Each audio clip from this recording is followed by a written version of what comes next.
परिचय। Oracle corporation की कहानी तकनीकी नवाचार और रणनीतिक दूरदर्शिता का प्रतीक है। 1977 में लैरी एलिसन, बॉब माइनर और एड ओट्स द्वारा स्थापित ओरेकल ने दुनिया का पहला व्यावसायिक डेटाबेस लॉन्च करके डेटा प्रबंधन में क्रांति ला दी। $2000 की मामूली शुरुआत से कंपनी 2025 तक $50 बिलियन से अधिक रेवेन्यू वाली वैश्विक दिग्गज बन गई। अधिग्रहण, क्लाउड कंप्यूटिंग और एआई में प्रगति ने इसे उद्यम सॉफ्टवेयर और हेल्थ केयर में अग्रणी बनाया।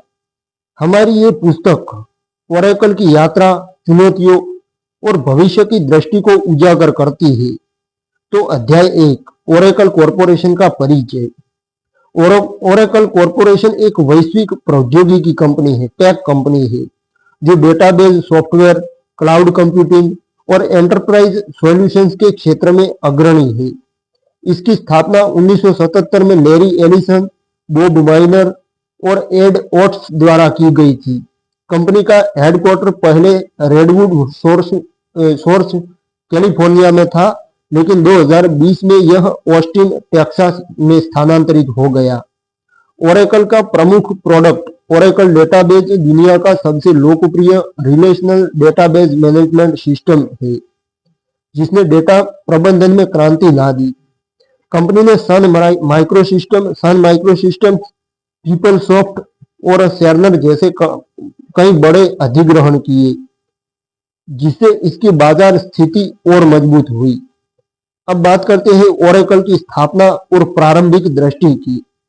तो 1977 में जब लैरी एलिसन और उनके सह संस्थापक यानी को फाउंडर्स ने सॉफ्टवेयर डेवलपमेंट लेबोरेटरीज की स्थापना की, एसडीएल सॉफ्टवेयर डेवलपमेंट लेबोरेटरी, उसकी स्थापना की।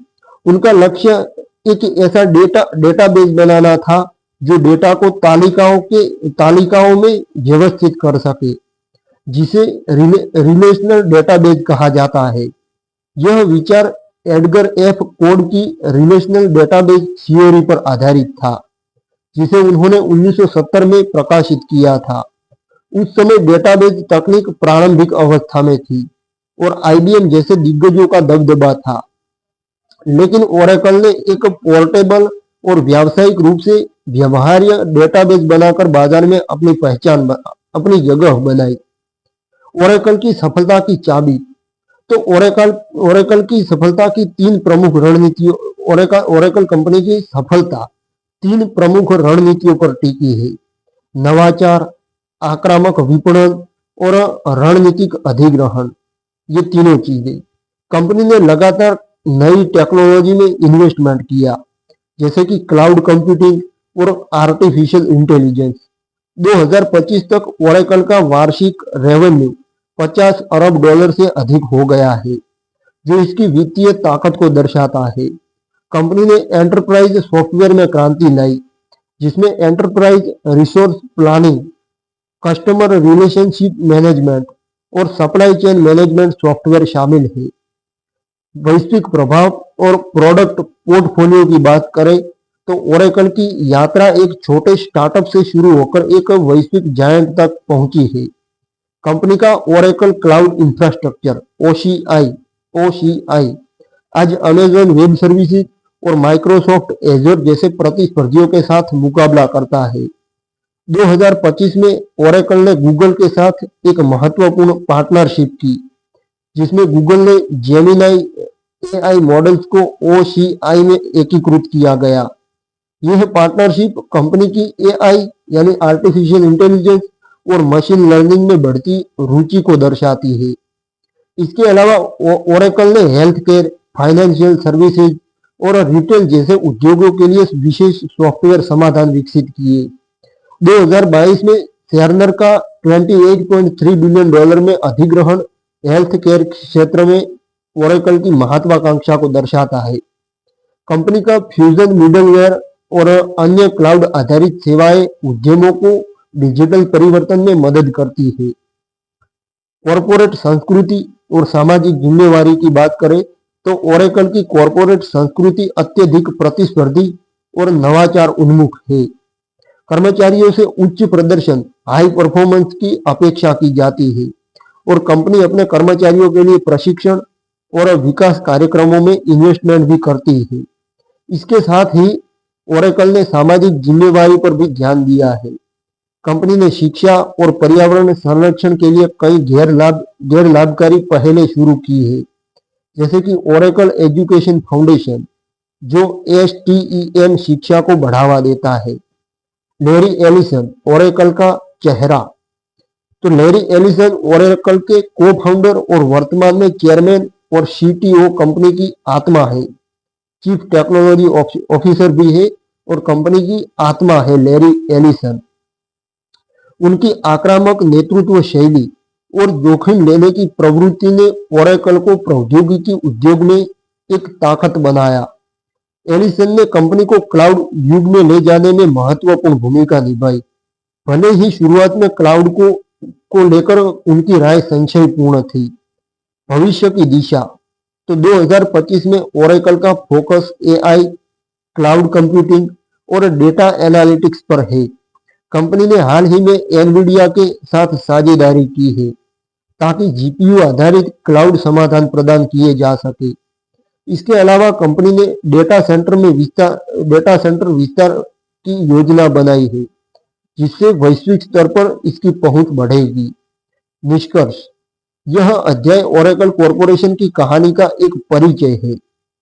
एक छोटे स्टार्टअप से वैश्विक टेक्नोलॉजी जायंट तक की यात्रा में ओरेकल ने नवाचार, रणनीतिक अधिग्रहण और नेतृत्व के बल पर अपनी पहचान बनाई। अब अगले अध्याय में हम इसकी स्थापना, प्रारंभिक चुनौतियों, उत्पाद विकास और भविष्य की योजनाओं को गहराई से देखेंगे। ओरेकल की कहानी न केवल टेक्नोलॉजी की प्रगति को दर्शाती है, बल्कि यह भी दिखाती है कि कैसे दृष्टि और दृढ़ता एक कंपनी को शिखर तक ले जा सकती है।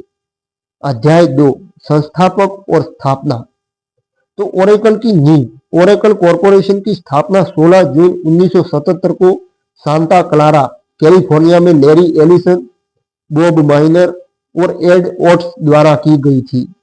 शुरुआत में कंपनी का नाम सॉफ्टवेयर डेवलपमेंट लेबोरेटरी था, यानी SDL, सॉफ्टवेयर डेवलपमेंट लेबोरेटरीज, ये शुरुआती नाम था।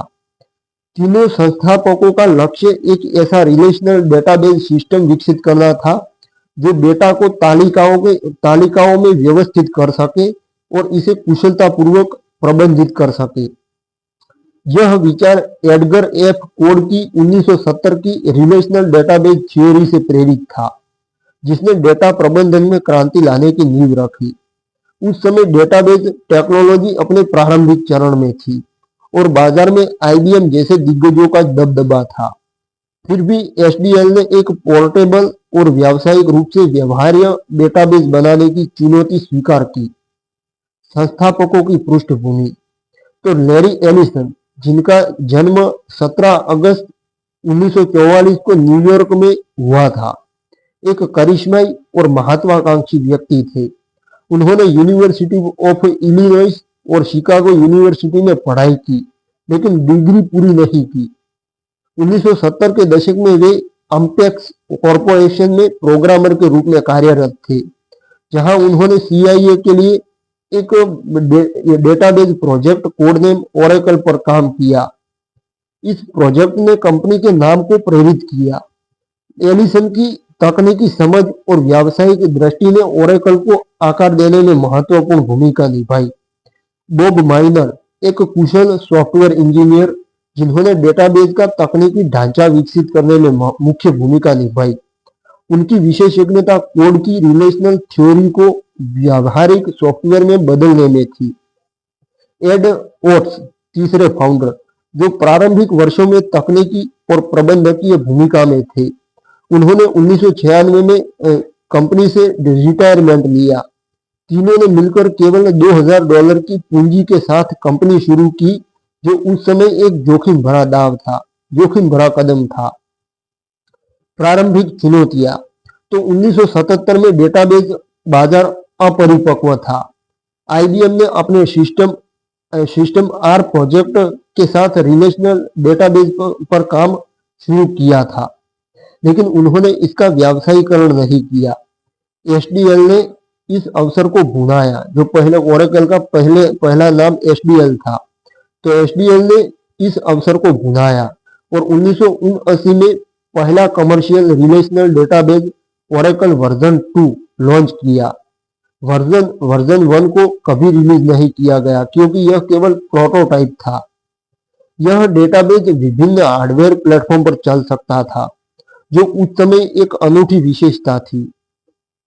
कंपनी का नामकरण और विकास, तो 1979 में कंपनी का नाम बदलकर रिलेशनल सॉफ्टवेयर इंक कर दिया गया, जो इसके रिलेशनल डेटाबेस फोकस को दर्शाता था।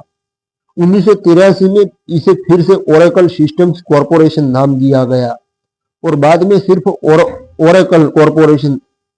नाम ओरेकल न केवल CIA प्रोजेक्ट से प्रेरित था, बल्कि यह भविष्यवाणी और बुद्धिमत्ता का प्रतीक भी था, जो कंपनी की महत्वाकांक्षा को दर्शाता था। अब रणनीति और नेतृत्व की बात करें तो एडिसन की नेतृत्व शैली आक्रामक और जोखिम लेने वाली थी।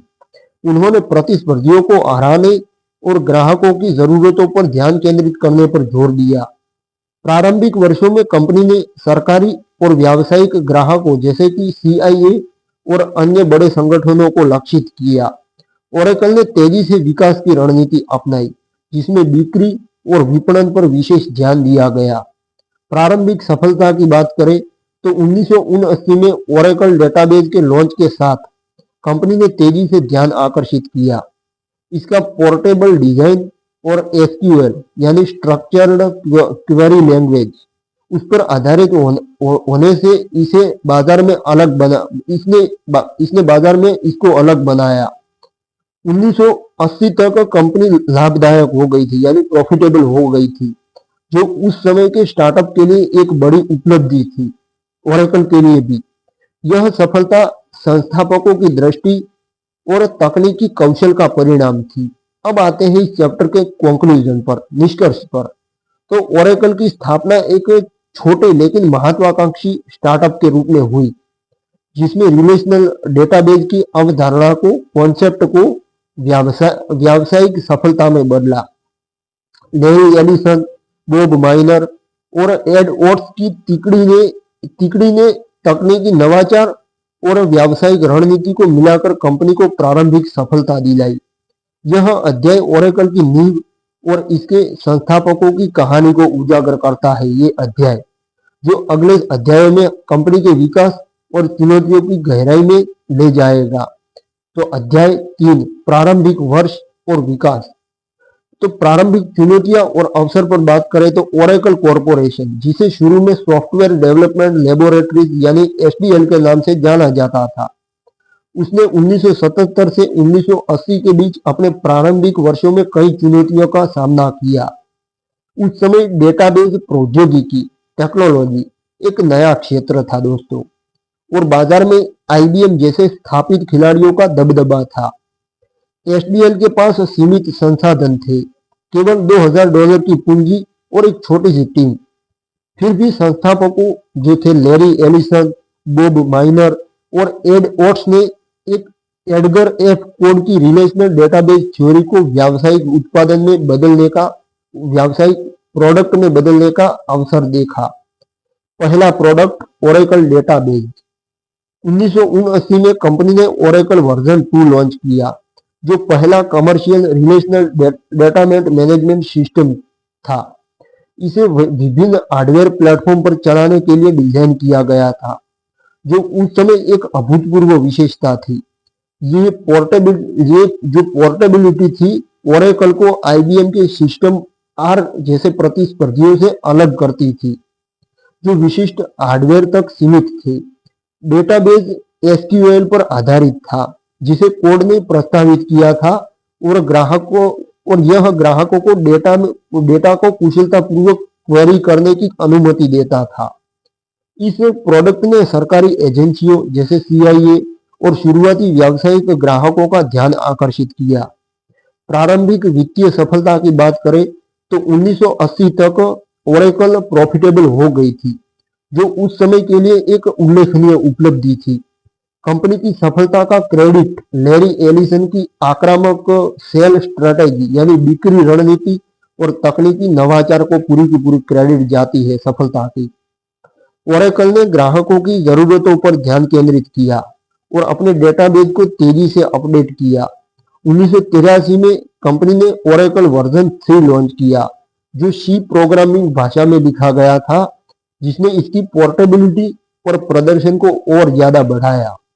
अंतरराष्ट्रीय विस्तार की बात करें तो 1980 के दशक में ओरेकल ने तेजी से अंतरराष्ट्रीय बाजारों में विस्तार शुरू किया। कंपनी ने यूरोप और एशिया में कार्यालय खोले, जिससे वैश्विक ग्राहकों तक पहुंच बढ़ी। इस विस्तार में आक्रामक विपणन या विपणन का मतलब मार्केटिंग और बिक्री रणनीतियां शामिल थी, जो एलिसन के नेतृत्व का हिस्सा थी। ओरेकल ने अपने डेटाबेस को विभिन्न उद्योगों जैसे फाइनेंस, विनिर्माण और सरकारी क्षेत्रों के लिए अनुकूलित किया, जिससे इसकी डिमांड बढ़ी। 1986 का आईपीओ। तो 1986 में ओरेकल ने अपनी प्रारंभिक सार्वजनिक पेशकश यानी आईपीओ लाया मार्केट में, जिसमें 2.1 मिलियन शेयर $15 पर शेयर की दर से जारी किए गए। इस आईपीओ ने कंपनी को लगभग $31.5 मिलियन की कैपिटल पैसे जुटाने में मदद की और इतनी पूंजी प्रदान की, जिसने इसके विकास को गति दी। इस कैपिटल इन पैसों का उपयोग अनुसंधान और विकास, कर्मचारियों की भर्ती और वैश्विक विस्तार में किया गया। इन पैसों का उपयोग आईपीओ ने ओरेकल को सिलिकॉन वैली में एक उभरते सितारे के रूप में स्थापित किया। प्रारंभिक एप्लीकेशन विकास पर बात करें तो 1980 के दशक के अंत में ओरेकल ने डेटाबेस के अलावा एंटरप्राइज एप्लीकेशंस विकसित करना शुरू किया। इनमें फाइनेंशियल मैनेजमेंट और ह्यूमन रिसोर्स सॉफ्टवेयर शामिल थे, जो बाद में इसके एंटरप्राइज रिसोर्स प्लानिंग सूट का हिस्सा बने। यह कदम कंपनी को केवल डेटाबेस प्रदाता से एक व्यापक सॉफ्टवेयर समाधान प्रदाता में बदलने की दिशा में था। 1990 का वित्तीय संकट। तो 1990 में ओरेकल एक बड़े वित्तीय संकट में फंस गई। आक्रामक सेल स्ट्रेटेजी और रेवेन्यू को जल्दी बुक करने की प्रथा के कारण कंपनी को $12.4 मिलियन का घाटा हुआ। इसके शेयर की प्राइस गिर गई और कंपनी दिवालिया होने की कगार तक पहुंच गई। लैरी एलिसन ने इस संकट का सामना करने के लिए कठोर कदम उठाए, जिसमें कर्मचारियों की छंटनी और प्रबंधन में बदलाव शामिल थे। इस अनुभव ने कंपनी को अधिक अनुशासित यानी डिसिप्लिन्ड वित्तीय प्रथाओं की ओर ले गया। ये अनुभव। अब रणनीति और सबक की बात करें तो ओरेकल के प्रारंभिक वर्षों की सफलता में कई रणनीतियां महत्वपूर्ण थी। तकनीकी नवाचार की रणनीति, जो पोर्टेबल और एसक्यूएल आधारित डेटाबेस ने ओरेकल को प्रतिस्पर्धियों से अलग किया। सबसे पहले आक्रामक सेल बिक्री। एलिसन की बिक्री रणनीतियां जैसे कि बड़े ग्राहकों को लक्षित करना, जिसने तेजी से विकास सुनिश्चित किया। वैश्विक दृष्टिकोण। तो प्रारंभिक अंतरराष्ट्रीय विस्तार ने कंपनी को वैश्विक मंच पर स्थापित किया। 1990 का संकट एक सबक था दोस्तों कंपनी के लिए, जिसने ओरेकल को दीर्घकालिक स्थिरता के लिए वित्तीय अनुशासन यानी फाइनेंशियल डिसिप्लिन अपनाने के लिए प्रेरित किया। अब आते हैं कंक्लूजन पर इस चैप्टर के। तो ओरेकल के प्रारंभिक वर्ष चुनौतियों और अवसरों का मिश्रण थे। कंपनी ने रिलेशनल डेटाबेस की शक्ति को पहचाना और इसे एक व्यावसायिक प्रोडक्ट में बदला। 1986 का आईपीओ और अंतरराष्ट्रीय विस्तार ने इसके विकास को गति दी, जबकि 1990 का संकट एक महत्वपूर्ण मोड़ था। यह अध्याय ओरेकल की प्रारंभिक सफलताओं और सबक को दर्शाता है, जो इसके भविष्य के विकास की नींव बने। अगले अध्याय में हम ओरेकल डेटाबेस के जन्म और इसके तकनीकी प्रभाव की गहराई में जाएंगे। तो अध्याय 4 ओरेकल डेटाबेस का जन्म। सबसे पहले रिलेशनल डेटाबेस की शुरुआत पर बात करते हैं। तो ओरेकल कॉरपोरेशन की सबसे बड़ी अचीवमेंट इसका रिलेशनल डेटाबेस मैनेजमेंट सिस्टम है, जिसने डेटा प्रबंधन की दुनिया में क्रांति ला दी। 1979 में ओरेकल ने दुनिया का पहला व्यावसायिक relational database Oracle version 2 launch किया। ये ये प्रोडक्ट एडगर एफ कोड की 1970 की रिलेशनल डेटाबेस थ्योरी पर आधारित था, जिसने डेटा को तालिकाओं में व्यवस्थित करने और एसक्यूएल यानी स्ट्रक्चर्ड क्वेरी लैंग्वेज के माध्यम से इसे क्वेरी करने का प्रस्ताव रखा था। उस समय डेटाबेस सिस्टम जटिल और हार्डवेयर विशिष्ट थे, लेकिन ओरेकल ने एक ऐसा डेटाबेस बनाया जो विभिन्न प्लेटफॉर्म पर चल सकता था, जिसने इसे बाजार में एक अनूठा स्थान दिलाया। अब तकनीकी नवाचार पर बात करते हैं, टेक्नोलॉजी इनोवेशन पर। तो ओरेकल वर्जन 2 को सी प्रोग्रामिंग भाषा में लिखा गया था, जिसने इसे पोर्टेबल और तेज बनाया। ये डेटाबेस विभिन्न ऑपरेटिंग सिस्टम और हार्डवेयर जैसे DEC PDP 11 और बाद में VAX सिस्टम्स उस पर चल सकता था। इस पोर्टेबिलिटी ने ओरेकल को उन प्रतिस्पर्धियों से आगे रखा जिनके डेटाबेस विशिष्ट हार्डवेयर पर निर्भर थे, जैसे कि IBM का सिस्टम R। SQL का उपयोग एक और महत्वपूर्ण विशेषता थी, क्योंकि यह उपयोगकर्ताओं को डेटा को आसानी से क्वेरी करने और प्रबंधित करने की अनुमति देता था। प्रारंभिक ग्राहक और प्रभाव पर बात करें तो ओरेकल डेटाबेस का पहला बड़ा ग्राहक CIA था, जिसके लिए संस्थापक लैरी एलिसन ने पहले काम किया था। उनके लिए लैरी एलिसन ने पहले काम किया था। CIA जैसे बड़े संगठनों की जरूरतों ने ओरेकल को मजबूत और स्केलेबल डेटाबेस बनाने के लिए प्रेरित किया। इसके अलावा ओरेकल ने फाइनेंस, विनिर्माण और सरकारी क्षेत्रों के व्यावसायिक ग्राहकों को लक्षित किया। 1980 तक कंपनी ने कई उद्यमों के साथ कॉन्ट्रैक्ट हासिल किए, जिसने इसे प्रॉफिटेबल बना दिया। अब डेटाबेस के विकास का क्रम पर बात करते हैं। तो 1983 में ओरेकल ने वर्जन 3 लॉन्च किया, जो पूरी तरह से सी में फिर से लिखा गया था, सी प्रोग्रामिंग लैंग्वेज में फिर से लिखा गया था, जिसने इसके प्रदर्शन और पोर्टेबिलिटी को और बेहतर किया। 1980 के दशक के मध्य तक ओरेकल ने अपने डेटाबेस को अपग्रेड करते हुए नई सुविधाएं जोड़ी, जैसे कि मल्टी वर्जन कंकरेंसी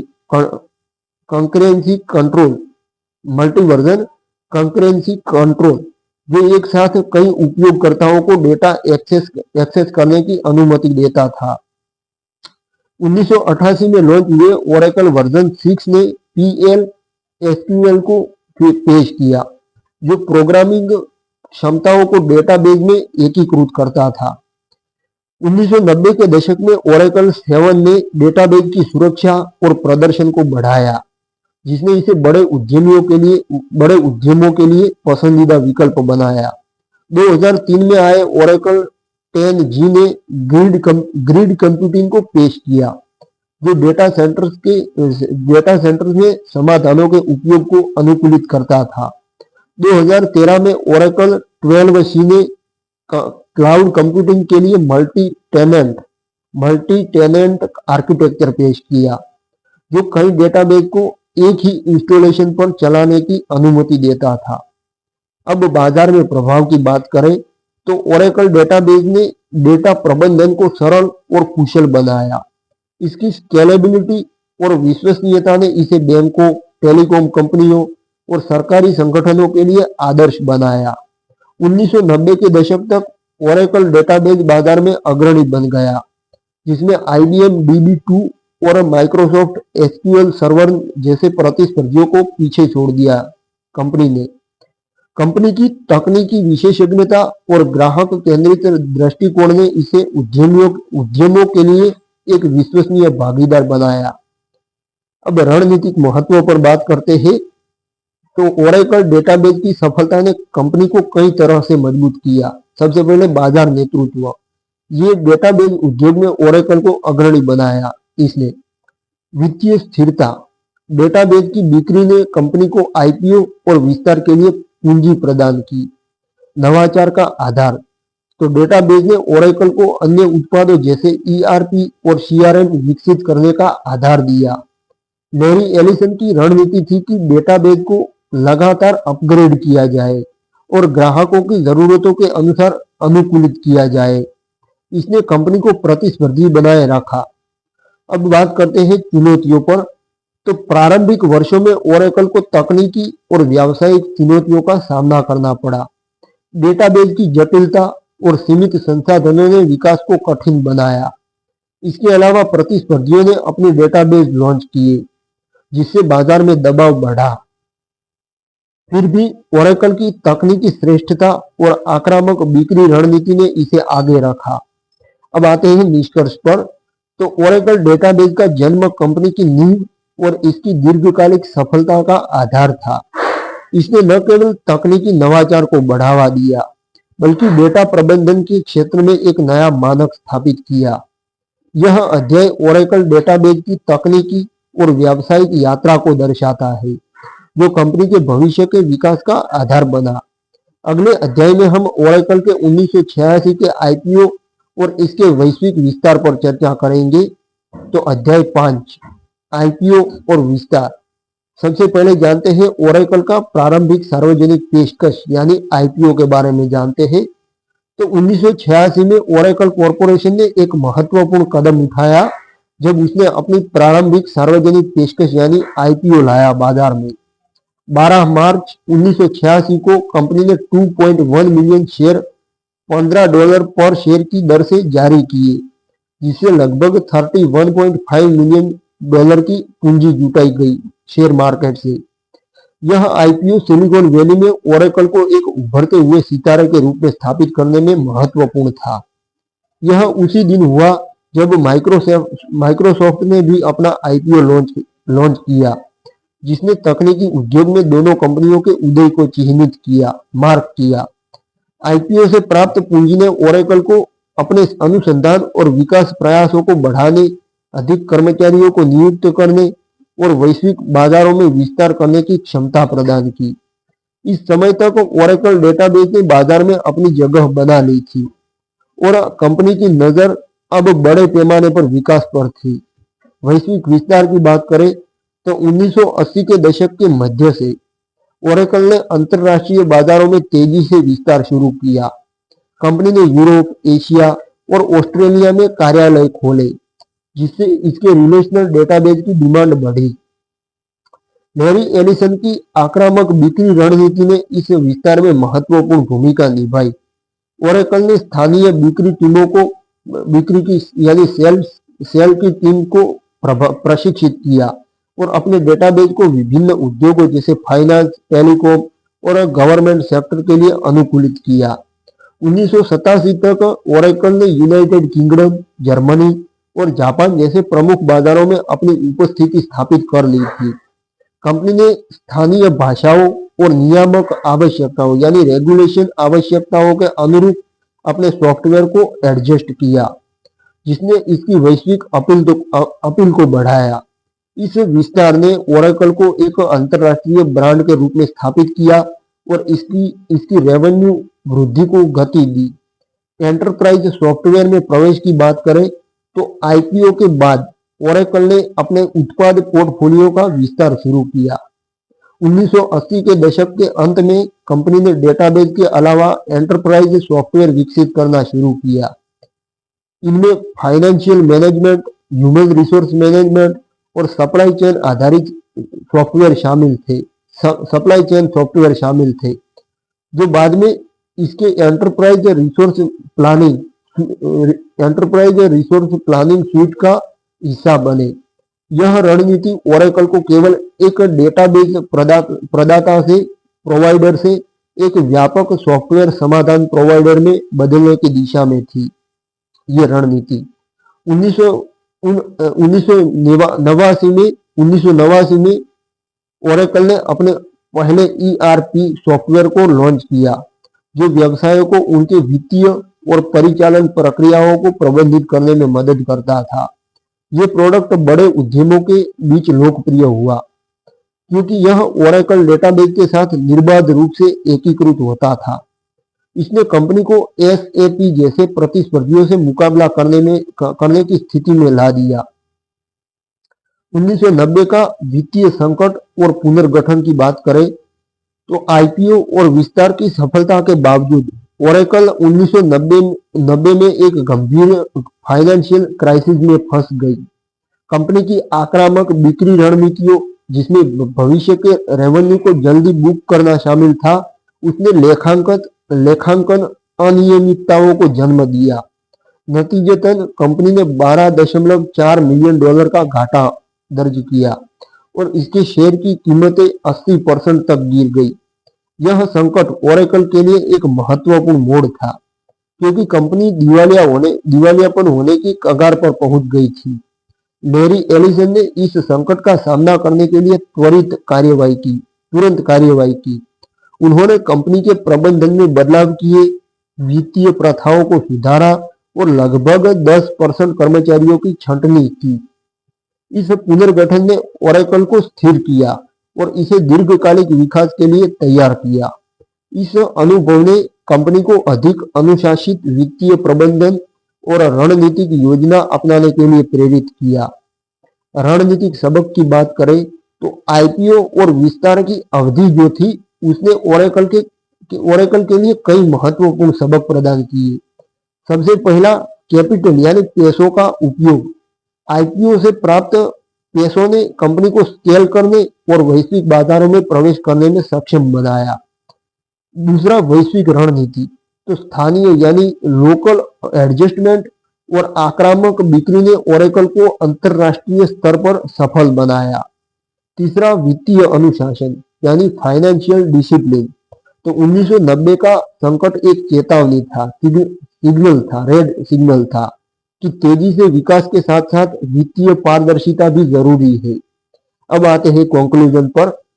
तो 1986 का आईपीओ और उसके बाद का विस्तार ओरेकल के इतिहास में एक महत्वपूर्ण चरण था, स्टेज था। इसने कंपनी को वित्तीय और वैश्विक स्तर पर मजबूत किया। लेकिन 1990 का संकट एक कठिन सबक था। इस अवधि ने ओरेकल को केवल एक डेटाबेस कंपनी से एक व्यापक एंटरप्राइज सॉफ्टवेयर प्रोवाइडर में बदलने की नींव रखी। अगले अध्याय में हम ओरेकल की अधिग्रहण यानी एक्विजिशन स्ट्रेटेजी पर चर्चा करेंगे, जिसने कंपनी को और मजबूत किया। तो अध्याय 6, अधिग्रहण की रणनीति, एक्विजिशन स्ट्रेटेजी। तो अधिग्रहण का महत्व सबसे पहले जानते हैं। तो ओरेकल कॉरपोरेशन की सफलता का एक प्रमुख आधार इसकी आक्रामक और रणनीतिक अधिग्रहण नीति रही है। कंपनी ने अपने उत्पाद पोर्टफोलियो को विस्तार देने, बाजार हिस्सेदारी बढ़ाने और नई तकनीकों को एकीकृत करने के लिए 100 से अधिक अधिग्रहण किए हैं। यह रणनीति लैरी एलिसन के नेतृत्व में विकसित हुई, जिन्होंने प्रतिस्पर्धी बाजार में ओरेकल को अग्रणी बनाए रखने के लिए अधिग्रहण को एक महत्वपूर्ण उपकरण माना। इस अध्याय में हम ओरेकल की प्रमुख अधिग्रहण रणनीतियों और उनके प्रभाव पर चर्चा करेंगे। तो प्रारंभिक अधिग्रहण पर बात करते हैं।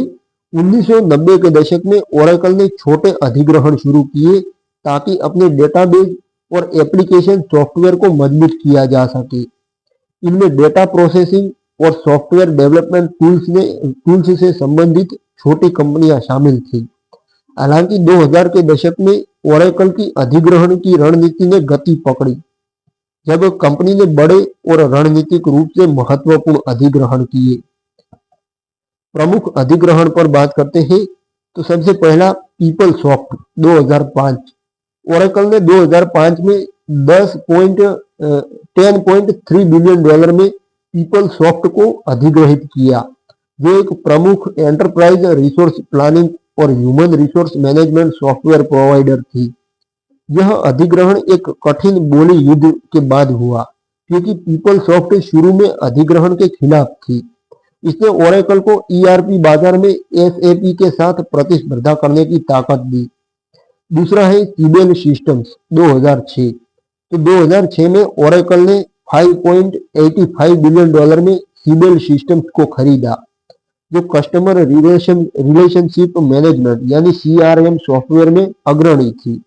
इस अधिग्रहण ने ओरेकल को सीआरएम यानी कस्टमर रिलेशनशिप मैनेजमेंट उस बाजार में एक मजबूत खिलाड़ी बनाया ओरेकल को, और इसकी क्लाउड आधारित सीआरएम सर्विसेज की नींव रखी। तीसरा है सन माइक्रो सिस्टम्स 2010। तो 2010 में ओरेकल ने $7.4 बिलियन में सन माइक्रो सिस्टम्स को अधिग्रहित किया। यह अधिग्रहण इसलिए महत्वपूर्ण था क्योंकि इसने ओरेकल को जावा प्रोग्रामिंग भाषा और माई एसक्यूएल डेटाबेस का नियंत्रण दिया। इसके अलावा सन माइक्रो सिस्टम के हार्डवेयर जैसे स्पार्क सर्वर,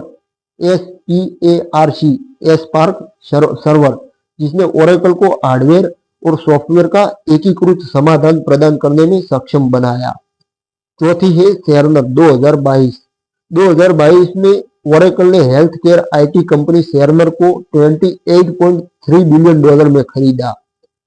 यह ओरेकल का अब तक का सबसे बड़ा अधिग्रहण था, एक्विजिशन था, और इसका उद्देश्य हेल्थ केयर उद्योग में कंपनी की उपस्थिति को मजबूत करना था। सेरनर की तकनीक ने ओरेकल को क्लाउड आधारित हेल्थ केयर समाधान प्रदान करने में मदद की। अब अधिग्रहण की रणनीति पर बात करते हैं। तो ओरेकल की अधिग्रहण की रणनीति कुछ प्रमुख सिद्धांतों पर आधारित थी। सबसे पहला सिद्धांत बाजार विस्तार। अधिग्रहण ने ओरेकल को नए उद्योगों जैसे हेल्थ केयर और CRM, customer relationship management software, और भौगोलिक बाजारों में प्रवेश करने में सक्षम बनाया। उत्पाद एकीकरण दूसरा, अधिग्रहित कंपनियों की टेक्नोलॉजी को ओरेकल के डेटाबेस और क्लाउड प्लेटफॉर्म के साथ इंटीग्रेट किया गया, जिससे ग्राहकों को व्यापक समाधान मिले। प्रतिस्पर्धा में कमी। तीसरा, तो पीपलसॉफ्ट और सीबेल जैसे अधिग्रहणों ने बाजार में प्रतिस्पर्धियों को कम किया और ओरेकल की हिस्सेदारी बढ़ाई। नवाचार को गति। चौथा, सन माइक्रो सिस्टम्स जैसे अधिग्रहणों ने जावा और माई एसक्यूएल जैसी तकनीकों को ओरेकल के पोर्टफोलियो में जोड़ा, जिसने इसके नवाचार को बढ़ावा दिया। अब प्रभाव और चुनौतियों पर बात करें तो अधिग्रहणों ने ओरेकल को कई तरह से मजबूत किया। इसने कंपनी के रेवेन्यू को बढ़ाया, इसके प्रोडक्ट पोर्टफोलियो को डाइवर्सिफाइड विविध बनाया, और इसे क्लाउड एरा में प्रवेश करने में मदद की। उदाहरण के लिए सन माइक्रो सिस्टम्स के अधिग्रहण ने ओरेकल को हार्डवेयर और सॉफ्टवेयर का इंटीग्रेटेड स्टैक प्रदान किया, जिसे बाद में ओरेकल क्लाउड इंफ्रास्ट्रक्चर यानी OCI के विकास में उपयोग किया गया। हालांकि अधिग्रहणों ने एक्विजिशंस ने कुछ चुनौतियां भी पेश की। पीपलसॉफ्ट अधिग्रहण के दौरान कानूनी और रेगुलेटरी इन्वेस्टिगेशन का सामना करना पड़ा ओरेकल को, क्योंकि इसे एक शत्रुतापूर्ण अधिग्रहण माना गया, दुश्मनी वाला अधिग्रहण माना गया। इसके अलावा अधिग्रहित कंपनियों की तकनीकों को एकीकृत करना और उनकी संस्कृति को ओरेकल के साथ संरेखित करना जटिल था। फिर भी ओरेकल ने इन चुनौतियों को प्रभावी ढंग से प्रबंधित किया। अब दीर्घकालिक प्रभाव पर बात करते हैं। तो अधिग्रहणों ने यानी एक्विजिशंस ने ओरेकल को एक डेटाबेस कंपनी से एक व्यापक टेक जायंट में बदल दिया। 2025 तक कंपनी का रेवेन्यू $50 बिलियन से अधिक हो गया है, जिसमें अधिग्रहणों की यानी जो उन्होंने कंपनियों की खरीदी की उसकी भूमिका महत्वपूर्ण रही है। ये अधिग्रहण ओरेकल को क्लाउड, एआई और हेल्थ केयर जैसे उभरते क्षेत्रों में प्रतिस्पर्धी बनाए रखते हैं। अब आते हैं निष्कर्ष पर। तो ओरेकल की अधिग्रहण रणनीति इसकी दीर्घकालिक सफलता का एक महत्वपूर्ण हिस्सा रही है। पीपलसॉफ्ट, सीबेल, सन माइक्रो सिस्टम्स और सेरनर जैसे अधिग्रहणों ने कंपनी को नए बाजारों में प्रवेश करने और अपने प्रोडक्ट्स को मजबूत करने में सक्षम बनाया। यह अध्याय ओरेकल की रणनीतिक दूरदर्शिता और इसके विकास के लिए अधिग्रहणों के महत्व को दर्शाता है। अगले अध्याय में हम ओरेकल के क्लाउड कंप्यूटिंग की ओर बदलाव और इसके प्रभावों पर चर्चा करेंगे। तो अध्याय 7 क्लाउड कंप्यूटिंग की ओर बदलाव। तो क्लाउड युग का प्रारंभ, इस मुद्दे पर सबसे पहले बात करते हैं इस चैप्टर में। तो 2000 के दशक के अंत तक क्लाउड कंप्यूटिंग टेक्नोलॉजी उद्योग में एक क्रांतिकारी बदलाव के रूप में उभर रहा था। Cloud computing Amazon web services और माइक्रोसॉफ्ट एजर जैसे खिलाड़ियों ने क्लाउड आधारित सेवाओं को लोकप्रिय बनाया, जिसने डेटा स्टोरेज, प्रोसेसिंग और सॉफ्टवेयर डिलीवरी के तरीकों को बदल दिया। ओरेकल कॉरपोरेशन, जो मुख्य रूप से अपने ऑन प्रीमाइस डेटाबेस और एंटरप्राइज सॉफ्टवेयर के लिए जानी जाती थी, उसने शुरू में क्लाउड को एक खतरे के रूप में देखा। लैरी एलिसन ने 2008 में क्लाउड कंप्यूटिंग को हाइप कहकर खारिज किया था। हालांकि 2010 के दशक में ओरेकल ने क्लाउड को अपनाने की रणनीति शुरू की, जिसने कंपनी को एक नए युग में ले जाया। अब ओरेकल क्लाउड इंफ्रास्ट्रक्चर का लॉन्च, उस मुद्दे पर बात करते हैं। तो 2016 में ओरेकल ने अपने cloud platform Oracle cloud infrastructure को लॉन्च किया। तो ओरेकल क्लाउड इंफ्रास्ट्रक्चर को Amazon web services, Microsoft azure और गूगल क्लाउड जैसे प्रतिस्पर्धियों के साथ मुकाबला करने के लिए डिजाइन किया गया था।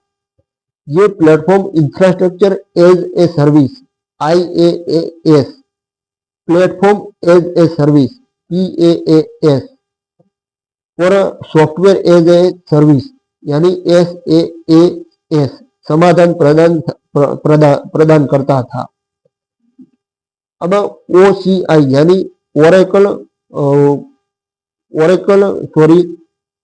क्लाउड इंफ्रास्ट्रक्चर का मुख्य लाभ इसका ओरेकल डेटाबेस के साथ गहरा इंटीग्रेशन और उच्च प्रदर्शन वाला आर्किटेक्चर था, जो बड़े उद्यमों के लिए अनुकूल था। रणनीतिक बदलाव पर बात करें तो ओरेकल का क्लाउड में प्रवेश एक रणनीतिक बदलाव था, जो कई फैक्टर से प्रेरित था। बाजार का बदलाव, अमेजॉन वेब सर्विसेज और एज्योर की बढ़ती, माइक्रोसॉफ्ट के एज्योर और AWS की बढ़ती लोकप्रियता ने ग्राहकों को क्लाउड आधारित समाधानों की ओर आकर्षित किया, जिसने ओरेकल के ऑन प्रीमाइस बिजनेस मॉडल को चुनौती दी। अधिग्रहण, तो सन माइक्रोसिस्टम्स 2010 जैसे अधिग्रहणों ने ओरेकल को हार्डवेयर और सॉफ्टवेयर स्टैक प्रदान किया, जो क्लाउड इंफ्रास्ट्रक्चर के लिए आधार बना। ग्राहक यानी कस्टमर की डिमांड की बात करें तो उद्यमों ने स्केलेबल और लागत प्रभावी समाधानों की मांग की, जिसे क्लाउड के माध्यम से पूरा किया जा सकता था। 2010 के दशक के मध्य तक ओरेकल ने अपने ERP, CRM और अन्य एप्लीकेशंस को क्लाउड पर रिप्लेस करना शुरू किया। ओरेकल फ्यूजन क्लाउड, जो ERP और HCM ह्यूमन कैपिटल मैनेजमेंट समाधानों का एक सूट है, जिसने उद्यमों को डिजिटल परिवर्तन में मदद की। अब AI और मशीन लर्निंग का एकीकरण पर उस मुद्दे पर बात करते हैं। तो 2020 के दशक में ओरेकल ने अपने क्लाउड ऑफरिंग में कृत्रिम बुद्धिमत्ता यानी आर्टिफिशियल इंटेलिजेंस और मशीन लर्निंग यानी AI और ML को एकीकृत करने पर ध्यान केंद्रित किया।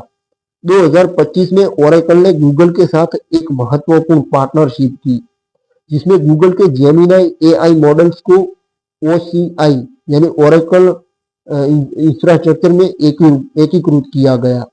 इसके अलावा ओरेकल ने एनवीडिया के साथ साझेदारी की, ताकि GPU आधारित क्लाउड कंप्यूटिंग समाधान प्रदान किया जा सके, जो AI वर्कलोड के लिए अनुकूलित थे। इन साझेदारियों ने ओरेकल को AI संचालित डेटा एनालिटिक्स और ऑटोमेशन में अग्रणी बनाया। अब डेटा सेंटर में विस्तार पर बात करें तो क्लाउड बाजार में प्रतिस्पर्धा करने के लिए ओरेकल ने वैश्विक स्तर पर अपने डेटा सेंटर नेटवर्क का विस्तार किया। 2025 तक कंपनी ने 40 से अधिक क्षेत्रों में क्लाउड डेटा सेंटर स्थापित किए, जिनमें उत्तरी अमेरिका, यूरोप, एशिया और मध्य पूर्व शामिल थे, मिडिल ईस्ट जैसे क्षेत्र शामिल थे। ये डेटा सेंटर्स उच्च उपलब्धता यानी हाई अवेलेबिलिटी और कम विलंबता प्रोवाइड करते थे, जो बड़े उद्यमों के लिए महत्वपूर्ण था। अब बात करते हैं चुनौतियों की। तो क्लाउड में ओरेकल का प्रवेश आसान नहीं था। कंपनी को कई चुनौतियों का सामना करना पड़ा। सबसे पहले तो प्रतिस्पर्धा। अमेजॉन वेब सर्विसेज, माइक्रोसॉफ्ट का एज्योर और गूगल क्लाउड ने पहले से ही क्लाउड बाजार में मजबूत स्थिति बना ली थी। ये प्रतिस्पर्धा की चुनौती थी। दूसरी चुनौती प्रारंभिक संशय। तो लैरी एलिसन का क्लाउड को लेकर शुरुआती संशय ने कंपनी को इस क्षेत्र में देर से प्रवेश करने के लिए मजबूर किया। तीसरा, तकनीकी जटिलता। तो ऑन प्रीमाइस सॉफ्टवेयर को क्लाउड पर स्थानांतरित करना तकनीकी और परिचालन चुनौतियों से भरा था। इन चुनौतियों के बावजूद दोस्तों, ओरेकल ने अपनी तकनीकी विशेषज्ञता और उद्यम केंद्रित दृष्टिकोण का उपयोग करके क्लाउड बाजार में अपनी जगह बनाई। अब प्रभाव और सफलता की बात करें तो क्लाउड कंप्यूटिंग में ओरेकल का बदलाव इसके रेवेन्यू वृद्धि का एक प्रमुख चालक बना। 2025 तक कंपनी का क्लाउड रेवेन्यू कुल रेवेन्यू का एक महत्वपूर्ण हिस्सा बन गया, जो $50 बिलियन से अधिक था। अब ओरेकल क्लाउड इंफ्रास्ट्रक्चर ने विशेष रूप से उन उद्यमों को आकर्षित किया जो अपने मौजूदा ओरेकल डेटाबेस को क्लाउड पर स्थानांतरित करना चाहते थे। इसके अलावा सेर्नर अधिग्रहण जो 2022 में हुआ था, सबसे बड़ा अधिग्रहण ओरेकल का, जिसने हेल्थ केयर क्षेत्र में क्लाउड आधारित समाधानों को बढ़ावा दिया। अब रणनीतिक सबक की बात करें तो अनुकूलन। ओरेकल ने बाजार के रुझानों को पहचाना और समय के साथ अपनी रणनीति को अनुकूलित किया। साझेदारियों की बात करें तो गूगल और एनवीडिया जैसी साझेदारियों ने क्लाउड और एआई में इसकी स्थिति को मजबूत किया। उद्यम पर फोकस की बात करें तो ओरेकल ने बड़े उद्यमों की जरूरतों पर ध्यान केंद्रित किया, जिसने इसे प्रतिस्पर्धियों से अलग किया।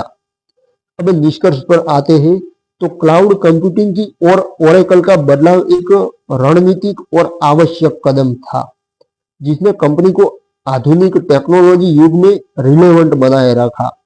अब ओरेकल क्लाउड इंफ्रास्ट्रक्चर और आर्टिफिशियल इंटेलिजेंस इंटीग्रेशन ने ओरेकल को एक मजबूत क्लाउड प्रोवाइडर के रूप में स्थापित किया। यह अध्याय कंपनी के क्लाउड की यात्रा और इसकी सफलताओं को दर्शाता है। अगले अध्याय में हम ओरेकल के प्रोडक्ट और सर्विसेज के पोर्टफोलियो पर गहराई से चर्चा करेंगे। तो अध्याय 8, उत्पाद और सेवाएं। सबसे पहले जानते हैं ओरेकल का प्रोडक्ट पोर्टफोलियो। तो ओरेकल कॉरपोरेशन ने अपने रिलेशनल डेटाबेस से शुरुआत की, लेकिन समय के साथ अपने प्रोडक्ट और सर्विसेज के पोर्टफोलियो को व्यापक रूप से एक्सपेंड किया। आज company database, cloud services, enterprise software और हार्डवेयर सॉल्यूशंस की एक विस्तृत सीरीज प्रोवाइड करती है। ये प्रोडक्ट और सर्विसेज विभिन्न उद्योगों जैसे फाइनेंस, हेल्थ केयर, रिटेल और सरकारी गवर्नमेंट सेक्टर की जरूरतों को पूरा करते हैं। इस अध्याय में हम ओरेकल के प्रमुख प्रोडक्ट और सर्विसेज का अवलोकन करेंगे, जो इसकी वैश्विक सफलता का आधार है। सबसे पहला जानते हैं ओरेकल डेटाबेस। तो ओरेकल डेटाबेस कंपनी का मूल प्रोडक्ट है, जिसने 1979 में पहली बार बाजार में क्रांति लाई। यह relational database management system data को तालिकाओं में व्यवस्थित करता है और एसक्यूएल के माध्यम से डेटा मैनेजमेंट को आसान बनाता है। इन वर्षों में डेटाबेस ने कई उन्नतियां देखी, जैसे ओरेकल 10G 2003, ग्रिड कंप्यूटिंग की शुरुआत जिसने संसाधन उपयोग को अनुकूलित किया, ओरेकल 12C 2013, जिसने मल्टी टेनेंट आर्किटेक्चर जो क्लाउड के लिए डिजाइन किया गया था। एक्साडेटा हार्डवेयर और सॉफ्टवेयर का इंटीग्रेटेड सॉल्यूशन जो उच्च प्रदर्शन और स्केलेबिलिटी प्रोवाइड करता है। 2025 तक ओरेकल डेटाबेस क्लाउड और ऑन प्रीमाइस दोनों वातावरणों में उपयोग किया जाता है और यह बड़े उद्यमों के लिए पसंदीदा ऑप्शन बना हुआ है। दूसरा है ओरेकल क्लाउड इंफ्रास्ट्रक्चर। तो 2016 में लॉन्च किया गया OCI यानी ओरेकल क्लाउड इंफ्रास्ट्रक्चर ओरेकल का क्लाउड कंप्यूटिंग प्लेटफॉर्म है, जो infrastructure as a service, platform as a service और software as a service provide करता है।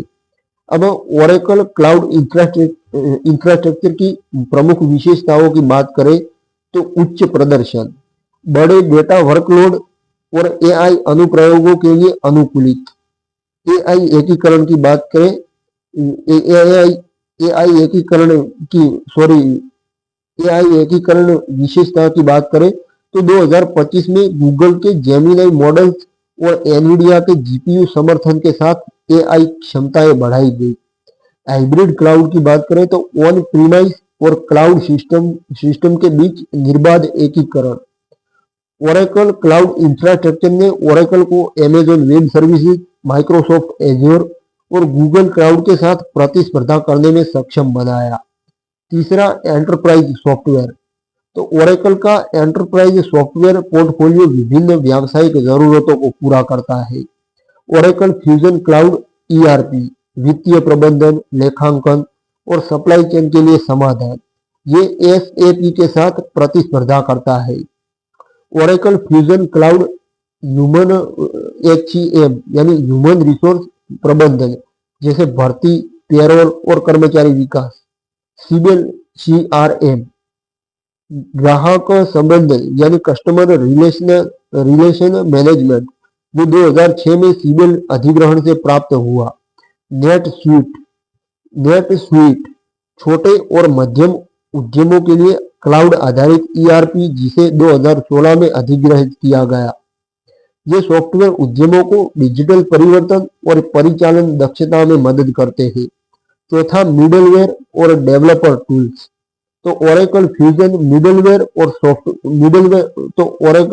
मिडलवेयर सॉफ्टवेयर अनुप्रयोगों को एकीकृत करने और प्रबंधित करने के लिए उपकरण प्रदान करता है, जिसमें शामिल है जावा। सन माइक्रोसिस्टम्स के 2010 के अधिग्रहण के बाद जावा ओरेकल के लिए एक महत्वपूर्ण प्रोडक्ट बन गया। Web logic server, application server जो जावा आधारित अनुप्रयोगों को होस्ट करता है। माई एसक्यूएल एक ओपन सोर्स डेटाबेस जो सन माइक्रोसिस्टम के अधिग्रहण का हिस्सा था। ये उपकरण डेवलपर्स को अनुप्रयोग बनाने यानी एप्लीकेशन बनाने और प्रबंधित करने में मदद करते हैं।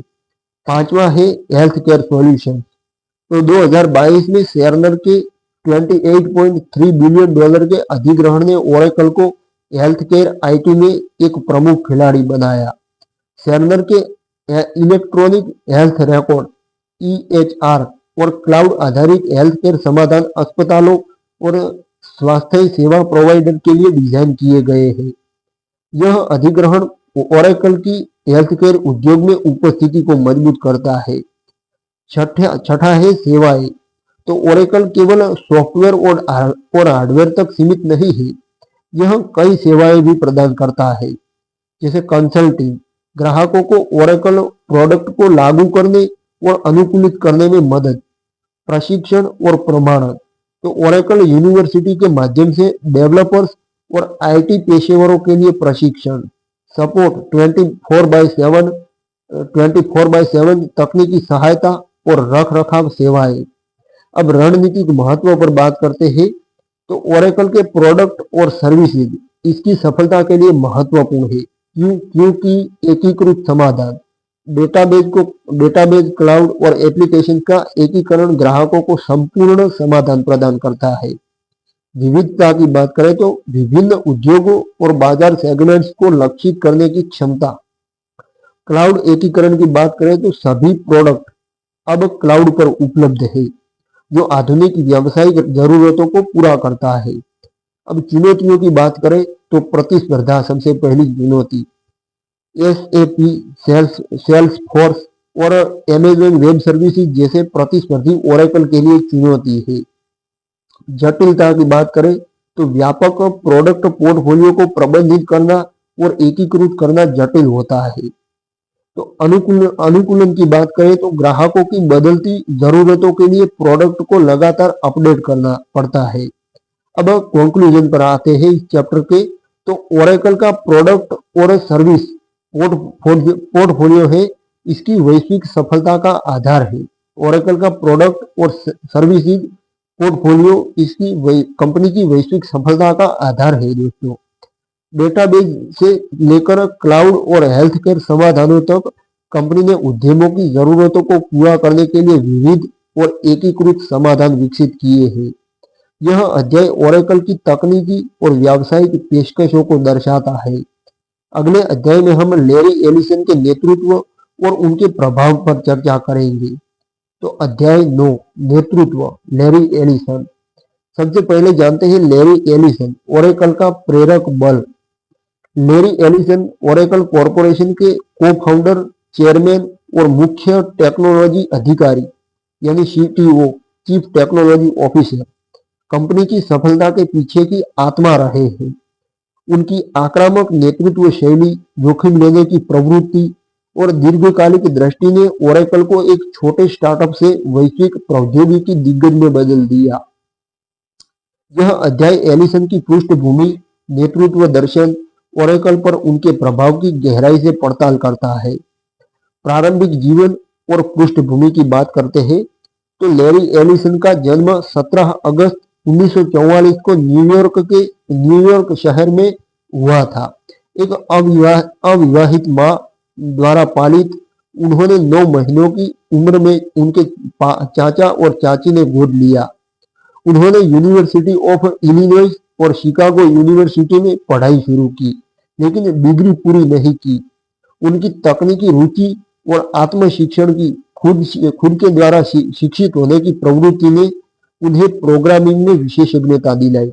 1970 के दशक में एलिसन ने अम्पेक्स कॉरपोरेशन में काम किया, अम्पेक्स कॉरपोरेशन में, जहां उन्होंने CIA के लिए एक डेटाबेस प्रोजेक्ट, कोड नेम था ओरेकल, पर काम किया। इस अनुभव ने न केवल कंपनी के नाम को प्रेरित किया, बल्कि एलिसन को रिलेशनल डेटाबेस की संभावनाओं से परिचित करवाया। अब ओरेकल की स्थापना में भूमिका, उस पर बात करते हैं। तो 1977 में एलिसन ने बॉब माइनर और एड ओट्स के साथ मिलकर सॉफ्टवेयर डेवलपमेंट लेबोरेटरीज की स्थापना की, जो बाद में ओरेकल बन गया। एलिसन की दृष्टि थी कि एडगर एफ कोड की रिलेशनल डेटाबेस थ्योरी को एक व्यावसायिक उत्पाद में, व्यावसायिक प्रोडक्ट में बदला जाए। उनकी आक्रामक बिक्री रणनीति और बड़े ग्राहकों जैसे CIA को लक्षित करने का दृष्टिकोण कंपनी की प्रारंभिक सफलता का आधार बना। अब नेतृत्व शैली पर बात करते हैं। तो एलिसन का नेतृत्व दर्शन जोखिम लेने, प्रतिस्पर्धा करने और नवाचार पर आधारित था। उनकी कुछ प्रमुख विशेषताएं भी है। आक्रामक दृष्टिकोण, तो एलिसन ने प्रतिस्पर्धियों को हराने पर जोर दिया। उन्होंने एक बार कहा था, मैं जीतना चाहता हूं और मैं चाहता हूं कि मेरे प्रतिस्पर्धी हारे। यह दृष्टिकोण ओरेकल की कॉरपोरेट संस्कृति में झलकता था। नवाचार पर जोर, ये उनकी एक खूबी है, विशेषता है। एलिसन ने हमेशा तकनीकी नवाचार को प्रायोरिटी दी, चाहे वह डेटाबेस हो, क्लाउड या AI। उन्होंने अनुसंधान और विकास में भारी निवेश किया। दूरदर्शिता, ये भी उनकी खूबी है। तो क्लाउड कंप्यूटिंग को शुरू में खारिज करने के बावजूद एलिसन ने 2010 के दशक में इसे अपनाया और ओरेकल को क्लाउड युग में ले गए। प्रमुख निर्णय और प्रभाव की बात करें तो एलिसन ने ओरेकल के विकास में कई महत्वपूर्ण निर्णय लिए। 1986 का IPO, एलिसन ने कंपनी को सार्वजनिक करने का फैसला किया, जिसने पूंजी जुटाई और वैश्विक विस्तार को संभव बनाया।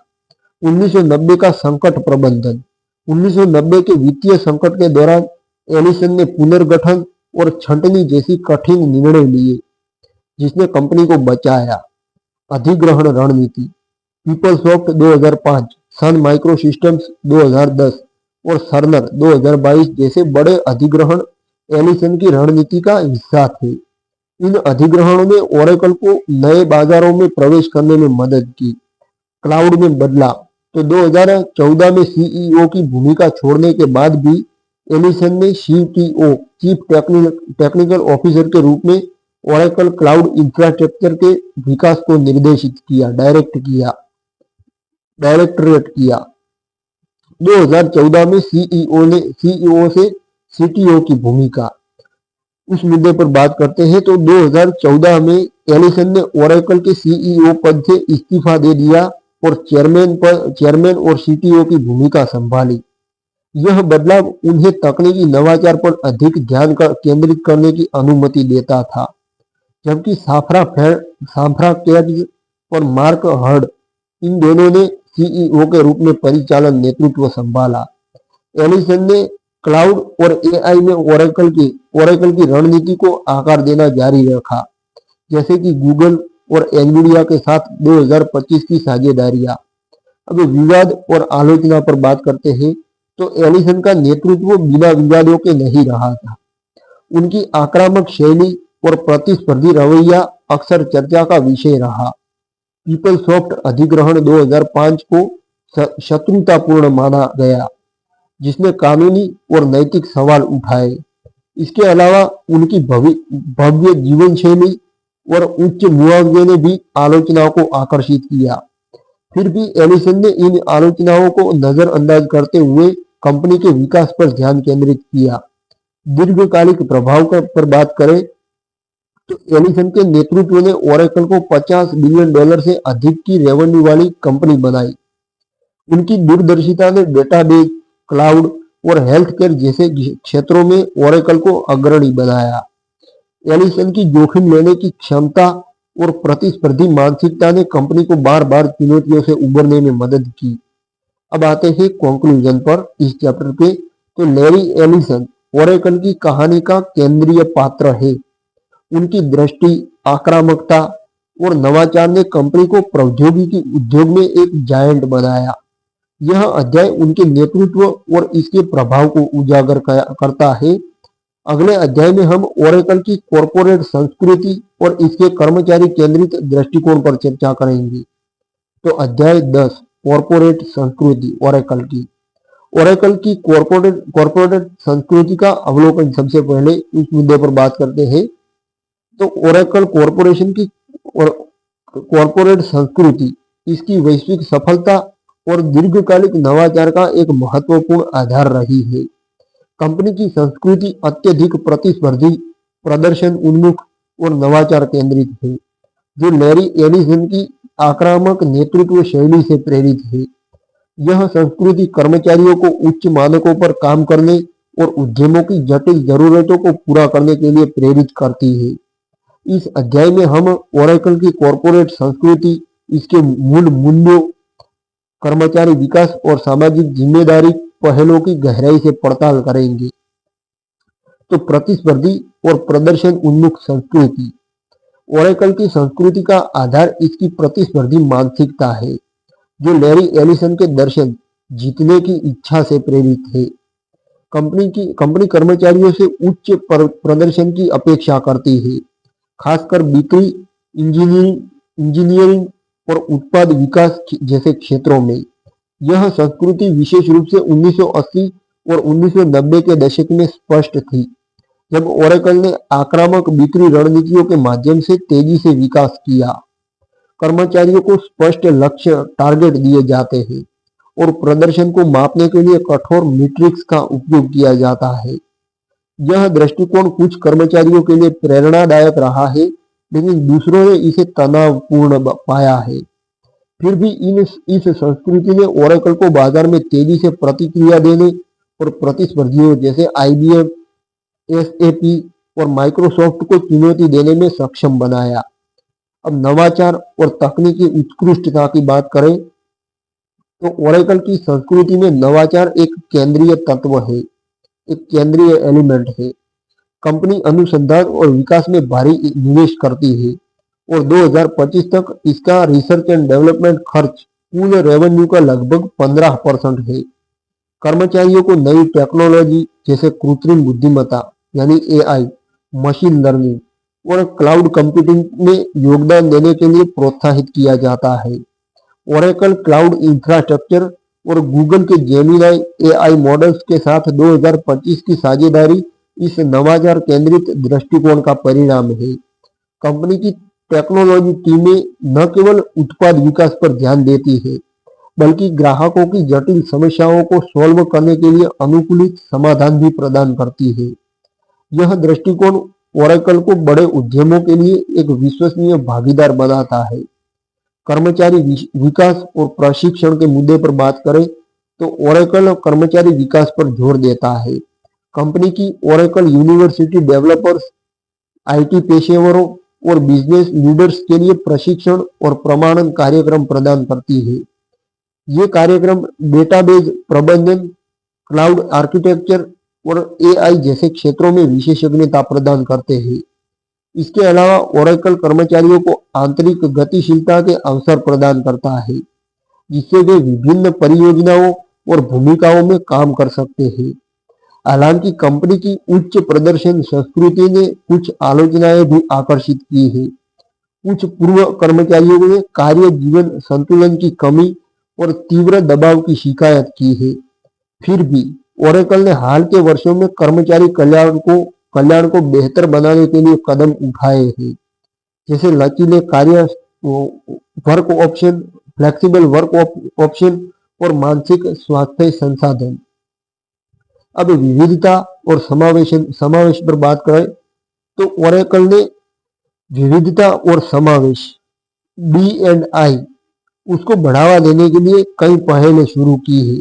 कंपनी ने लिंग, नस्ल और पृष्ठभूमि के आधार पर समावेशी कार्य वातावरण बनाने के लिए कार्यक्रम लागू किए हैं। उदाहरण के लिए ओरेकल विमेन इन लीडरशिप जैसे पहल महिलाओं को नेतृत्व भूमिकाओं में प्रोत्साहित करते हैं।